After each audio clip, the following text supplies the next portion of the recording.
So today we are going to talk about lead in drinking water. And so what kind of prompted this is we're just kind of seeing a downward trend in the media coverage of lead in drinking water, which is totally understandable. There are tons of things happening in the world, and you know, other things that are taking precedent. But one thing that we really wanted to drive home in this live is that this lead problem that's happening in the US and has been happening for decades hasn't been resolved. And you might not know that by media coverage and just like municipal alerts and things like that. It's just not really being talked about, but it's not resolved. And that's kind of the root of what we wanted to talk about today. And so I'll just kind of start by giving you this statistic. And the NRDC, Natural Resources Defense Council, which is a great resource if you are looking for information on any environmental topic, conducted this study that found that 186 million people in the U.S. are drinking water that is contaminated with lead. And so that's also a relatively conservative number, but that is a lot of people, obviously. And so with that being said, we want to kind of talk about what is a safe level of lead. Is there a safe level of lead? What's being done to protect us from exposure to lead? What isn't being done? And kind of where this new infrastructure bill plays into all of this. So, lead is still an issue, as I said, across the whole country, but there are certainly some hot spots that I just kind of wanted to highlight. And older municipalities, older cities are really problem areas for lead in municipal distribution pipes and lead in homes. So basically, if your home was built before 1986, lead is most likely in your plumbing, your fixtures, like your faucets, whatever it is, unless, of course, it's been mitigated. But up until 1986, that's what was being used in building homes, internal infrastructure. So it's just something to be aware of, and not many people might, understand that. It's not something that they really highlight when you're purchasing a house, oh, by the way, lead pipes. And so there are federal regulations that were created to protect us from exposure to lead. But these are really old laws, and this is kind of the status quo with drinking water, is that we see a law go into effect and then decades go, it hasn't been updated, it's not really reflective of the current science, and so we do the best we can with what we're given, but they really don't protect us. And so the lead and copper rule is the only regulation that addresses lead in drinking water kind of head on. And so what it did was create this like safe level in the eyes of the government that Americans should be drinking in terms of lead. And that is 15 parts per billion. And so just for a little bit of perspective here, the American Academy of Pediatrics and other health organizations, they stand by that there's no safe level of lead for children. So it should always be 0. And then especially for kids ages 5 and under. So no safe level of lead for children. However, we have this law that is 15 parts per billion. So there's a ton of discrepancy between those two numbers, and a ton of discrepancy between what we're being told is safe and what's actually safe. And so this number hasn't been updated since 1991. And that's really, really shocking, because we've learned so much about lead. We saw what happened in Flint. We are seeing what's happening, unfolding all over the country with these cities who are experiencing super high levels of lead, and we're still dealing with this really outdated law. And so, that being said, it's really up to the homeowner and just members of the community to advocate for, these stricter laws, or even some sort of like lead mitigation. A lot of cities will help finance lead replacement in your house, but the homeowner ultimately has to pay usually a few $1,000s just to ensure that the water coming out of their tap is safe.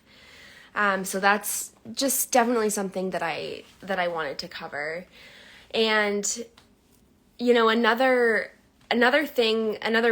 misconception about lead is that it actually has nothing really, a little bit, to do with the source water itself, other than how corrosive it is, and it has everything to do with the pipes. So even though you might have this super clean source water,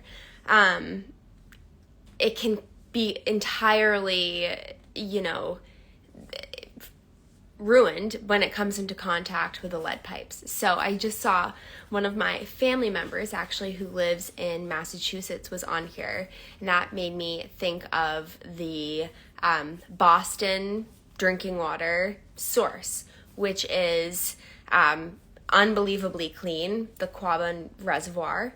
It is pristine, it's very well protected, and it's kind of looked at as like a one of the best sources in the country.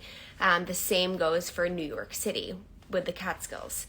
It's just, we know that these two sources at their core are very pristine, but the second that they hit that lead infrastructure, it becomes contaminated. So it really has nothing to do with where the source water is coming from. Obviously, corrosiveness plays a lot into how the water will react when it's inside the lead pipes. Corrosive water can make the lead become more apparent when it's traveling through pipes. So that's also just something to keep in mind. But, it's always funny, not funny, but it's always interesting when we have people write in and say, I don't think I need a water filter. I don't think that I need to worry about this because my water comes from blank. And, it really just gets completely contaminated once it touches the infrastructure in a municipality, even after it's been treated. So I think that is a good segue into the American Jobs Plan and the infrastructure bill that was recently signed by President Biden. And there was a large component of this that was going to address drinking water. And so it's an $11 billion funding, but it includes $45 billion. Sorry, I just want to make sure I'm getting these numbers right. $45 billion is being allocated to replace all lead pipes.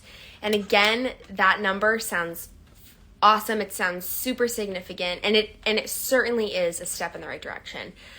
Just for a little bit of perspective, the city of Chicago is one of those cities where old infrastructure, high levels of lead, they've been around 9 parts per billion for the past couple of years in Chicago, which is well above what we know to be safe.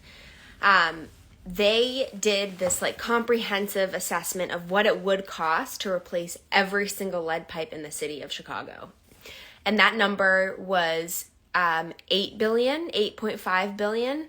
And so obviously that would be funded in part by the government, local taxes. And so $45 billion doesn't really cover all of those big municipalities in the US, let alone the smaller communities that might not have the same funding as a city like Chicago.